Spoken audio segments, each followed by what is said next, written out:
Number 10. Swords of Legends. Set during the Tang dynasty, a young boy named Han Yunxi faced a devastating tragedy that destroyed his entire village.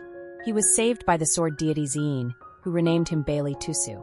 Tusu carried the dark energy of the fierce sword Fenji, which caused him constant suffering. To uncover the truth about his origins and rid himself of the malevolent aura, Tusu left the city on a dangerous quest.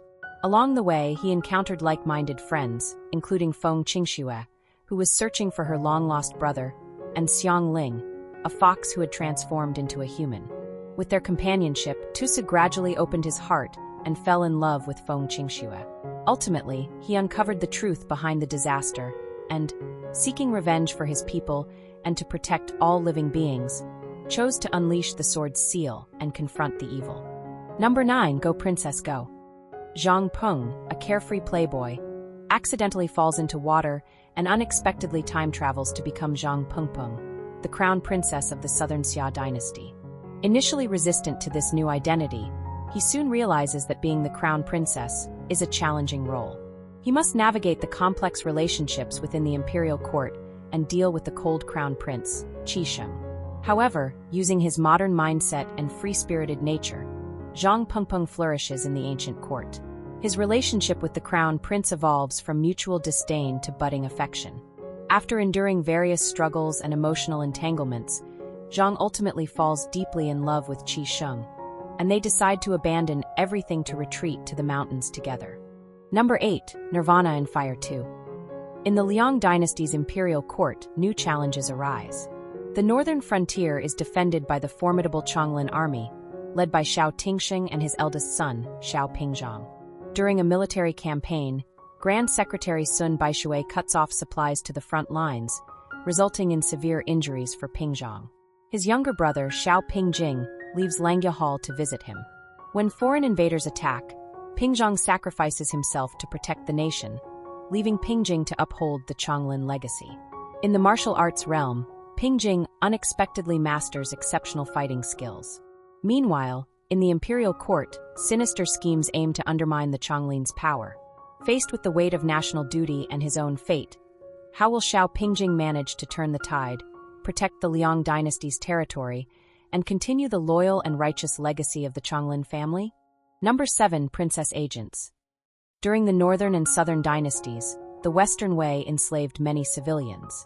A slave girl named Chu Qiao is cast into a forest with other captives, becoming prey for wealthy lords. The Prince of Yanbei, Yan Sun, rescues her, and they develop a close bond through shared hardships. However, the Emperor of Western Wei, suspicious of the powerful Yan clan, orders the massacre of Yan Sun's family. Seeking revenge, Yan Sun becomes increasingly extreme, causing a rift between him and Chu Qiao.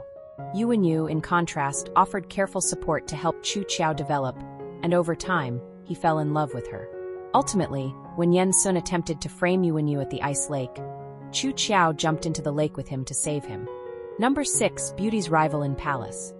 Set in the early years of the Western Han dynasty, a time when the nation was just finding stability, treacherous court intrigues began to unfold. Du Yunxi, a kind-hearted young woman from an official family, was compelled to take on the identity of Dou Yifang due to her family's misfortunes, leading her to become a lowly maid in the imperial palace. In the palace, Dou Yifang quickly gained the favor of Empress Du Ji through her intelligence and skills. She was later sent to the state of Dai to marry and spy on its king Lu Heng. However, during their time together, they developed a deep affection for each other and formed a strong alliance. Amidst the fierce competition for the emperor's affection in the harem and the political struggles within the court, how will Dou Yifang crafting her own legendary tale? Number 5. The Journey of Flower. Hua Qiangu has a unique destiny. At her birth, all the flowers wilted, leading the world to see her as a harbinger of misfortune. By chance, she passed rigorous tests and became the sole disciple of Bai Zihua, a high immortal from Changliu, traveling the mortal realm with him to assist the weak and promote justice. As time went on, Hua Qiangu secretly fell in love with her master. However, the love between a master and disciple was frowned upon by society. Her love drove her to steal a sacred object to save him when he was gravely injured in a demon's trap, which unintentionally released the demon god, resulting in death and devastation across all realms. Realizing the suffering she had caused, she made the choice to sacrifice herself to restore balance. Number 4. Scarlet Heart. Zhang Xiao, a 25-year-old woman from the present day, unexpectedly finds herself transported back to the era of Emperor Kangxi during the Qing dynasty. She becomes a Manchu maiden named Mertai Ruashi. Upon entering the imperial court, she is bewildered by the intense power struggles among the 9 princes. Using her modern knowledge and sharp perception, Ruashi gradually secures her place within the palace.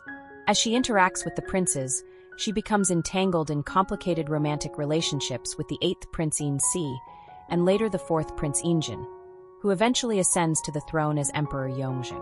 When Ruashi learns that her advice, based on her knowledge of the future, led Yinxi to betray Yinzhen years earlier, she is taken aback. This revelation leads to her despair and results in a miscarriage of Yinzhen's child.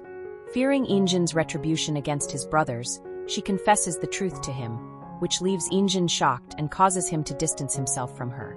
Overwhelmed by emotional turmoil, Ruashi leaves the Forbidden City and dies filled with regret and sorrow. Number 3. Eternal Love. Bai Qian, a princess from Qingqiu, is of noble birth but possesses a free-spirited nature. After sealing away the destructive Qing Tsang, she is cursed by him, losing her memories and powers, and becomes a mortal named Su Su. As Su Su, she falls in love with Yihua and spends several years with him before being taken to the 9 heavens. However, she is wrongfully accused and suffers a tragic fate, leading her to jump off the Zhuxian terrace. In that moment, Bai Qian regains her memories but forgets about Yihua. 3 centuries later, Bai Qian receives an invitation to a banquet where she encounters Yihua, who mistakes her for Su Su. As their past love resurfaces, how will they navigate the challenges ahead and continue their poignant love story that spans 3 lifetimes? Number 2. Empresses in the Palace. In the first year of Emperor Yongzheng's reign, the imperial consort selection began. Despite not wanting to be selected, Zhen Huan is forced to join the selection and ends up being chosen due to her resemblance to the late Empress Chen Yuan. Zhen Huan attempts to avoid the political intrigues within the imperial harem, but eventually finds herself falling for the emperor, resulting the other consorts in plotting various schemes against her. From her naive beginnings in the palace to her fight for survival against the oppressive concubine Hua and the empress, Zhen Huan undergoes significant transformation. Her relationship with the emperor shifts from sweet affection to painful disillusionment. After being removed from the harem, she unexpectedly finds comfort in her bond with Prince Gua. Although they plan to elope, the emperor sends Prince Gua to Tibet, where he is presumed dead. Seeking both revenge and safety, Zhen Huan persuades the emperor to reinstate her in the imperial harem. Amid the perilous harem politics, Zhen Huan battles her way to become the most influential woman in the palace. Number 1. Nirvana and Fire. In the 4th century, conflict erupted between the Northern Wei and Southern Liang dynasties, prompting General Lin Shu of Liang to take his only child, 19-year-old Lin Shu, into battle. Unfortunately, Lin Shu is betrayed by a political adversary, leading to the wrongful deaths of 70,000 soldiers from the Qi Yan army shortly after they had repelled the Wei forces. Lin Shu narrowly escapes but suffers severe burns and disfigurement from a fire in Mei Ling, as well as poisoning from fire-cold poison. With assistance from Langya Hall, he forms the Jiangzhou alliance and adopts the name Mei Changsu. Despite his frail health, he stirs the political landscape in Jinling. Utilizing his remarkable intellect and strategic prowess, Mei Changsu aids Xiao Jingyan, the overlooked prince of Jing, in his quest for the throne. Gradually, he uncovers the truth behind the tragic events involving the Qi Yan army and cleared the unjust names of the wronged souls. If you enjoyed this video, please like and subscribe.